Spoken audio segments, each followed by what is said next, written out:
Hello my dear friends, कैसे सब लोग। तो फ्रेंड्स, हम उम्मीद करते हैं आप सब अच्छे होंगे।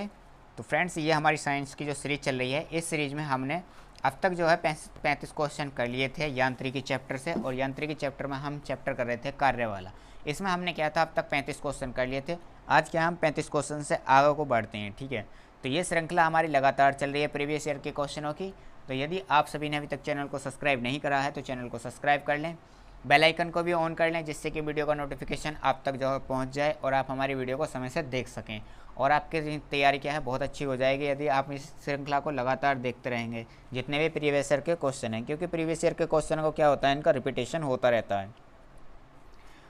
आप इसमें कमेंट करके ज़रूर बताएं, जिससे कि हमें भी जो है मोटिवेशन मिलता रहे कि आपको वीडियो का कंटेंट कैसा लग रहा है और ये चीज़ क्या है हम जो चला रहे हैं आप सभी के लिए यूजेबल है या नहीं है, ठीक है। तो जिससे हमें मोटिवेशन मिलता रहेगा। चलिएगा देखते हैं, हमारा सवाल कह रहा है कि एक पोर्टर ज़मीन से 12 किलो का सामान उठाता है और उसे ज़मीन से 1.5 मीटर ऊपर अपने सिर पर रखता है। सामान पर उसके द्वारा किए गए कार्य की गणना करनी है और गुरुत्वीय त्वरण जी का मान दिया गया हमें 10 मीटर पर सेकेंड स्क्वायर। तो आपको बताना है इसका सही जवाब क्या होगा। चलिएगा इसका सॉल्यूशन करिएगा और इसका जवाब बताइएगा। चलिए अब हम इसका जो है सॉल्यूशन करते हैं, ठीक है। हमें ये दिया गया है, ये क्या है, हमारा मास है, यानी कि m का मान हो गया ये, ठीक है। और ये किसका मान दिया गया, हमें हाइट दी गई है इसकी। और ये क्या है हमारा, ये g का मान दिया गया है। हमारे एक w बराबर यानी कि वर्क बराबर हमारा सूत्र होता है क्या, mgh होता है। ये जो mgh होता है हमारा, यहाँ पर हम क्या निकाल रहे हैं, यहाँ पर हम स्थितिज ऊर्जा निकाल रहे हैं इसकी। क्योंकि जो mgh होता है हमारा क्या होता है, स्थितिज ऊर्जा होती है। और स्थितिज ऊर्जा ही किसके बराबर हो रही है, यहाँ पर कार्य के बराबर हो रही है। तो यहाँ पर मास दिया गया है कितना, 12 गुणा कितना दिया गया है 1.5 और गुणा में कितना दिया गया है भाई, हमारा जी का मान दिया गया है 10। जब हम इसका दशमलव हटाएंगे तो बटे में कितना आ जाएगा, 10 आ जाएगा। और इस 10 से ये 10 निकल लेगा 12 की। और जब 15 की हम गुणा करेंगे तो कितना आएगा, 12 पंजे कितना होता है 60, यानी कि 0 आया। और 12 का ना 12 और 6 कितना हुआ भाई, 12 6 18, यानी कि कितना हो जाएगा, ये हो जाएगा हमारा 180 जूल हो जाएगा। इसका सही जवाब क्या हो जाएगा हमारा, ऑप्शन नंबर सी इसका सही जवाब हो जाएगा। क्वेश्चन नंबर 36 का जवाब क्या हो जाएगा हमारा, ऑप्शन नंबर सी सही जवाब हो जाएगा, ठीक है। तो उम्मीद करते हैं आपको ये सवाल क्या होगा अच्छे से समझ में आ गया होगा। चलिएगा नेक्स्ट क्वेश्चन देखते हैं। अब नेक्स्ट क्वेश्चन स्क्रीन पर आ चुका है, क्वेश्चन नंबर 37। सवाल कह रहा है हमारा कि एक वस्तु पर 25 न्यूटन का बल लगता है या बल कार्य करता है, उस वस्तु को बल की दिशा में 5 मीटर तक हटाया जाता है, यानी कि विस्थापित करा जाता है 5 मीटर। तो बताना है आपको कि बल द्वारा किया गया कार्य की गणना करनी है, कितना उस पर जो है कार्य होगा। देखिएगा यहाँ पर इस सवाल को हल करने के लिए हमें क्या करना होगा। तो देखिएगा यहाँ पर क्या है हमारा, जो ये दिया गया है 25 न्यूटन का बल दिया गया है, यानी कि F बराबर कितना हो जाएगा हमारा, F बराबर हो जाएगा हमारा 25 न्यूटन, ठीक है। F बराबर क्या हो जाएगा, 25 न्यूटन हो जाएगा। और यहाँ पर ये दिया गया है दिशा दी गई कितनी, 5 मीटर विस्थापित हो रहा है दिशा में, यानी कि D बराबर कितना हो जाएगा हमारा, डिस्प्लेसमेंट हो गया 5 मीटर। अब हमसे पूछा जा रहा है तो बताइएगा कार्य कितना होगा उसका। तो कार्य W बराबर होता है हमारा क्या भाई, F गुणा D, यानी कि बल गुणा बल की दिशा में विस्थापन। और बल कितना है हमारा 25 न्यूटन, 25 और गुणा डिस्प्लेसमेंट कितना है 5। और यदि हम 25 और 5 की गुणा करते हैं तो 25 पंजे कितना होता है हमारा 125।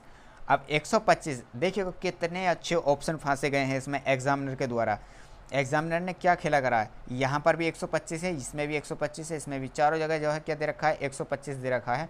और साथ में क्या दे रखा है, इनके मात्रक दे रखे हैं। यदि फ्रेंड्स आपको मात्रक नहीं पता है तो आप इस सवाल को क्या कर देंगे, गलत कर देंगे, ठीक है।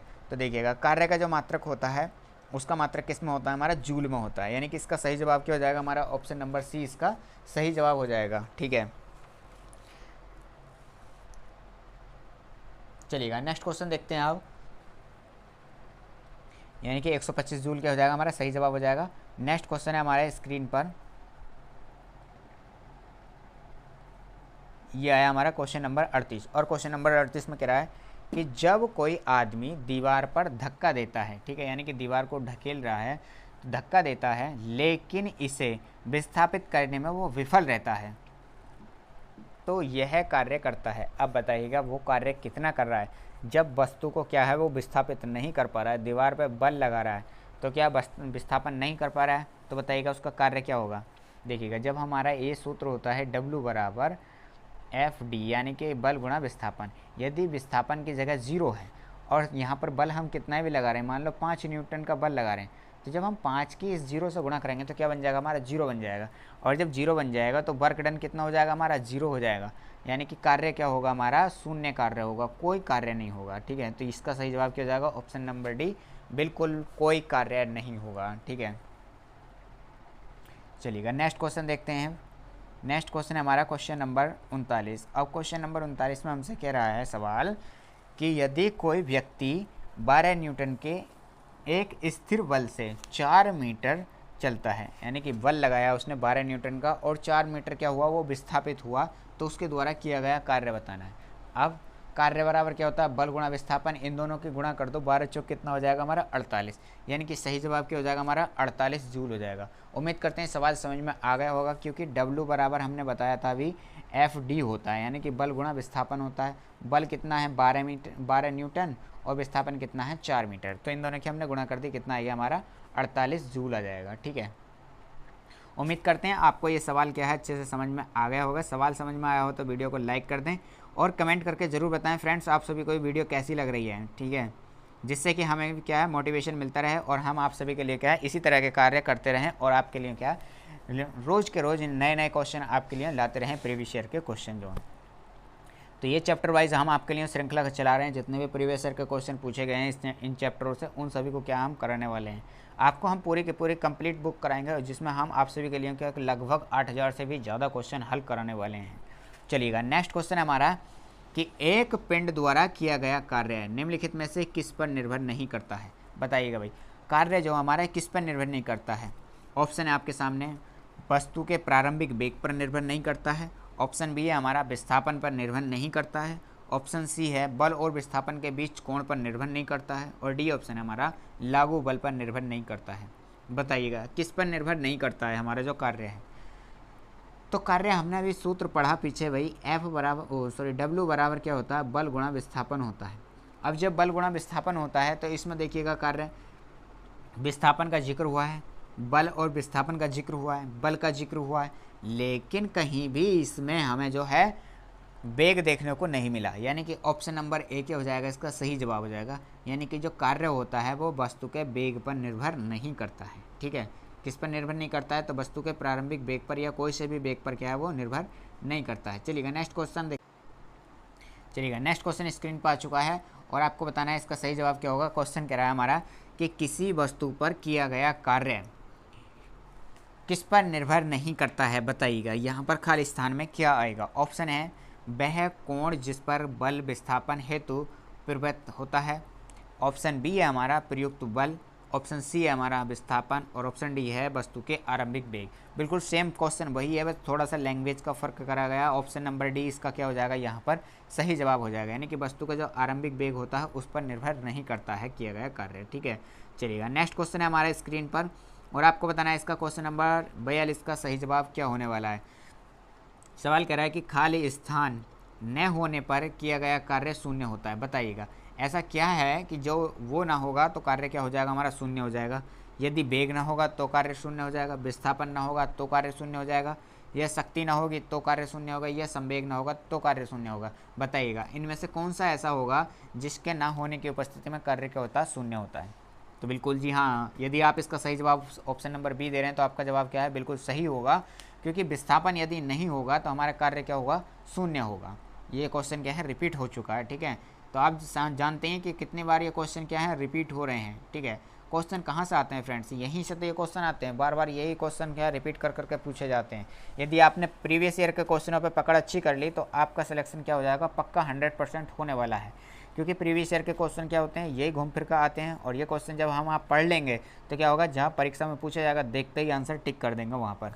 ठीक है, चलिएगा क्वेश्चन नंबर 43 देखते हैं। सवाल कह रहा है हमारा कि कार्य हुआ है या कार्य ऐसा कहने के लिए दो शर्तें पूरी होती हैं, यानी कि कार्य हुआ है ऐसा कहने के लिए हमें क्या है दो शर्तें पूरी करनी होती हैं, जिनमें से एक शर्त कौन सी है। नीचे इनमें दिए गए ऑप्शन 4 आपको बताना है कि ऐसी कौन सी शर्त है जो कार्य के होने की जो है संभावना को दर्शाती है। बल की आवश्यकता नहीं है, यदि बल की आवश्यकता नहीं है तो कार्य हो जाएगा। दूसरा है वस्तु विस्थापित होनी चाहिए तो कार्य होगा। तीसरा ऑप्शन है हमारा ऊर्जा का अवशोषण या उत्सर्जन नहीं होना चाहिए। और चौथा ऑप्शन है हमारा कि वस्तु की स्थिति में कोई बदलाव नहीं होना चाहिए। तो बताइएगा कार्य कब होगा? कार्य कब होगा? तो जब बल जो है वस्तु क्या है, बल की दिशा में विस्थापित होगी तो हमारा कार्य होगा। यानी कि 43 का सही जवाब क्या हो जाएगा हमारा? 43 का जो सही जवाब होगा हमारा ऑप्शन नंबर बी इसका सही जवाब हो जाएगा। ठीक है, चलिएगा नेक्स्ट क्वेश्चन आ चुका है स्क्रीन पर हमारा क्वेश्चन नंबर 44। और क्वेश्चन नंबर 44 करा है कि बल और विस्थापन का जो गुणनफल है वो कहलाता है। बताइएगा क्या कहलाता है? बताइएगा बल और विस्थापन का गुणनफल क्या कहलाता है हमारा? बहुत बार पढ़ चुके हैं इसको, बहुत बार पढ़ चुके हैं। यानी कि जब से हमारा यांत्रिकी कार्य चैप्टर स्टार्ट हुआ है तब तक क्या है, तब से इसी को पढ़ते आ रहे हैं। तो इसका सही जवाब क्या हो जाएगा हमारा? ऑप्शन नंबर सी हो जाएगा। यानी कि कार्य बराबर क्या होता है हमारा? तो बल गुणा विस्थापन होता है। यही तो पढ़ते आ रहे हैं पीछे से। तो इसका सही जवाब क्या हो जाएगा हमारा? ऑप्शन नंबर सी इसका सही जवाब हो जाएगा। ठीक है, चलिएगा नेक्स्ट क्वेश्चन है हमारा कार्य का गुणनफल क्या होता है? बताइएगा। फिर से वही सेम क्वेश्चन पूछ दिया गया है कि कार्य का जो गुणनफल होता है बताइएगा क्या होता है। बस सिर्फ और सिर्फ क्या कर दी गई है? लैंग्वेज चेंज कर दी गई है। पहला ऑप्शन हमारा ऊर्जा और आयतन होता है, शक्ति और विस्थापन का गुणा होता है। तीसरा ऑप्शन हमारा बल और वस्तु की दिशा में विस्थापन होता है, या वस्तु और वस्तु का बल की दिशा में विस्थापन होता है। देखिएगा कितने अच्छे ऑप्शन फांसे गए हैं। यहाँ पर भी वस्तु और बल दिया गया है, यहाँ पर भी वस्तु और बल दिया गया है। यदि आपने ध्यान से नहीं पढ़ा तो यहीं चक्का खा जाएंगे आप। ये कह रहा है कि वस्तु की दिशा में विस्थापन, तो जो कि क्या है? गलत होगा। वस्तु की दिशा में विस्थापन नहीं, बल की दिशा में विस्थापन होना चाहिए, तब क्या होगा हमारा? कार्य होगा। तो इसका सही जवाब क्या हो जाएगा हमारा? ऑप्शन नंबर डी हो जाएगा। ठीक है, तो कार्य का गुणनफल क्या होता है हमारा? बल गुणा बल की दिशा में वस्तु का विस्थापन। चलिएगा नेक्स्ट क्वेश्चन है हमारा क्वेश्चन नंबर 46 स्क्रीन पर आ चुका है। आप सभी को इसका सही जवाब देना है। ये 2018 की शिफ्ट में पूछा गया है आरआरबी ग्रुप डी के द्वारा। ठीक है, चलिएगा कार्य किस पर निर्भर नहीं करता है? बताइएगा कार्य जो है किस पर निर्भर नहीं करता है? विस्थापन पर निर्भर नहीं करता है, बल पर निर्भर नहीं करता है, बल और विस्थापन के बीच के कोण पर निर्भर नहीं करता है, या संवेग पर निर्भर नहीं करता है। बताइएगा जो कार्य है वो किस पर निर्भर नहीं करता है? तो इसका सही जवाब क्या हो जाएगा हमारा? ऑप्शन नंबर डी इसका सही जवाब हो जाएगा। देखिएगा जब भी हमने बल का कार्य का हमने सूत्र पढ़ा तो कार्य में कहीं भी जो है संवेग का जिक्र नहीं आया है। ठीक है, वहाँ पर विस्थापन का जिक्र आया, बल का जिक्र आया है। बल विस्थापन दोनों साथ में दिए हैं, उनके बीच का कोण का जिक्र आया है। तो इसका जो सही जवाब क्या हो जाएगा हमारा? इसका सही जवाब हो जाएगा ऑप्शन नंबर डी, यानी कि संवेग। देखिएगा एफ डब्ल्यू बराबर है, एक तो हमारा ये होता ही है एफ डी, और इसी के साथ में यदि हम इसके कोण भी जोड़ दें कोस थीटा, तो ये तीनों के तीनों में क्या संबंध होता है हमारा? यही संबंध होता है। और यही सवाल पूछ रहा है हमसे, बताइएगा इनसे कौन सा संबंधित नहीं है। तो यहाँ पर संबंधित जो नहीं है वो संवेग हो जाएगा। ठीक है, चलिएगा नेक्स्ट क्वेश्चन है हमारा क्वेश्चन नंबर 47। और इसके दो ऑप्शन क्या है अगली स्लाइड में दिए जाएंगे, और दो इसमें ऑप्शन दिए जा रहे हैं। ठीक है, यदि किसी वस्तु पर लागू एक स्थिर बल या बल की दिशा में वस्तु द्वारा स्थानांतरित बल और दूरी के परिणाम के रूप में दर्शाया जाता है तो इसे कहते हैं, क्या कहते हैं? देखिएगा बताइएगा इसे क्या कहते हैं। ऑप्शन आपके सामने है, इन दोनों में से ही एक ऑप्शन सही है। तो इसका जो सही जवाब होगा क्या होगा? ऑप्शन नंबर बी, यानी कि कार्य कहते हैं उसे। तो फ्रेंड्स उसे क्या कहते हैं? हम उसे कहते हैं कार्य। चलिएगा नेक्स्ट क्वेश्चन आ चुका है स्क्रीन पर क्वेश्चन नंबर 48। कह रहा है किसी पिंड पर कार्य तभी किया जाता है, कब करते हैं? जब उस पर क्या होता है भाई? यह एक यांत्रिक प्रभाव के माध्यम से ऊर्जा वृद्धि का अनुभव करता है। दूसरा ऑप्शन कह रहा है कि बल इस पर कार्य करते हैं, या तीसरा ऑप्शन है कि वहाँ जो है विस्थापन होता है, और चौथा ऑप्शन है यह किसी निश्चित दिशा के माध्यम से आगे बढ़ता है। बताइएगा इसका सही जवाब क्या होगा? तो देखिएगा इसका जो सही जवाब होगा हमारा ऑप्शन नंबर ए इसका बिल्कुल क्या होगा? सही जवाब होगा। कार्य कब होता है? जब होता है जब हम यांत्रिक ऊर्जा जो होती है उसकी ऊर्जा में क्या करते हैं? वृद्धि का अनुभव करते हैं, तभी हमारा क्या होता है? कार्य होता है। ठीक है, यानी कि ऑप्शन नंबर ए क्या हो जाएगा? यहाँ पर सही जवाब हो जाएगा। ठीक है, चलिएगा अब नेक्स्ट क्वेश्चन आता है हमारा क्वेश्चन नंबर 49। दिया गया है क्या? लागू किए गए बल और विस्थापन की दिशा के बीच कोण क्या है? 90 डिग्री का है। अब हमें कोण दे दिया गया है कितना? 90 डिग्री का। तो पूछा जा रहा है तो बताइएगा कार्य कैसा होगा? होगा या नहीं होगा। ऑप्शन है आपके सामने, उदासीन होगा, यानी कि कार्य क्या होगा, न्यूट्रल होगा बिल्कुल, ठीक है। ऑप्शन बी है हमारा ऋणात्मक होगा, सी है धनात्मक होगा और डी है शून्य होगा।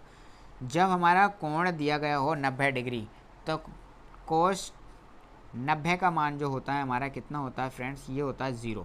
और जब 0 का यहाँ पर बन जाएगा तो विस्थापन और बल के जब हम गुणा करेंगे 0 के साथ में तो 0 बन जाएगा, यानी कि यहाँ पर जो कार्य होगा हमारा क्या होगा, शून्य कार्य होगा। ऑप्शन नंबर डी यहाँ पर क्या हो जाएगा, हमारा सही जवाब हो जाएगा। चलिएगा नेक्स्ट क्वेश्चन है हमारा स्क्रीन पर।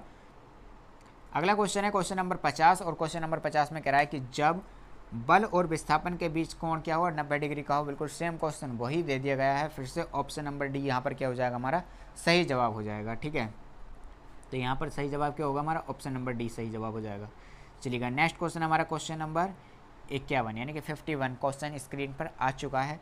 किसी वस्तु द्वारा कार्य करने की क्षमता या किसी वस्तु में निहित ऊर्जा पर निर्भर करती है। बताइएगा किस पर निर्भर करती है। आपके सामने क्वेश्चन दिया गया और आपको इसका सही जवाब देना है कि इसका सही जवाब क्या होने वाला है। बताइएगा, कह रहा है कि जो कार्य है, कार्य करने की क्षमता या किसी वस्तु में निहित ऊर्जा किस पर निर्भर करती है।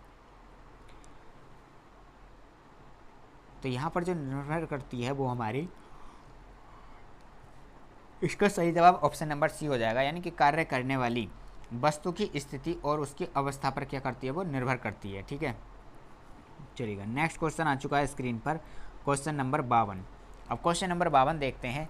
एक मजदूर भूमि से 10 किलोग्राम का सामान लेता है और उसे क्या है 1.1 मीटर ऊपर क्या अपने सिर पर रखता है। उसके द्वारा सामान पर किया गया कार्य की गणना करनी है। बताइए अब यहाँ पर हमें क्या निकालना होगा, हमें यहाँ पर निकालनी होगी हमें पोटेंशियल एनर्जी, यानी कि W बराबर mgh निकालना होगा, ठीक है। W बराबर क्या निकालना होगा, हमें यहाँ पर mgh निकालना होगा, ये पोटेंशियल एनर्जी निकालनी होगी। अब यहाँ पर द्रव्यमान दिया गया 10 किलोग्राम, तो यानी m की जगह कितना हो जाएगा 10। g का मान दिया गया है नीचे 10, ठीक है। g का मान यहाँ पर दिया गया है, ये दिया गया है 10, ठीक है। तो g का मान रख दिया। हाइट कितनी दी गई है भाई, 1.1 मीटर। जब 1.1 मीटर दी गई है, एक दशमलव से ये क्या होगा, एक जीरो गायब हो जाएगा और 11 की जब 10 से मल्टीप्लिकेशन करेंगे कितना आ जाएगा, हमारा 110 आ जाएगा। ऑप्शन नंबर डी यहाँ पर क्या हो जाएगा, सही जवाब बन जाएगा हमारा, ठीक है। तो ऑप्शन नंबर डी क्या हो जाएगा, इसका सही जवाब हो जाएगा 52 का, यानी कि कितना 110 जूल कार्य करेगा वो, ठीक।